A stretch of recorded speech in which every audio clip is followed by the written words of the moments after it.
அறுபடை வீடும் அருள் வழங்கும் முருகா அருகே நீ ஓடோடிவா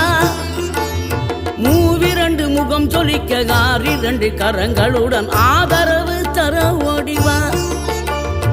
ஆறுபடை வீடும் அருள் வழங்கும் முருகா அருகே நீ ஓடோடிவா மூவிரண்டு முகம் சொலிக்க ஆறிரண்டு கரங்களுடன் ஆதரவு தர ஓடிவா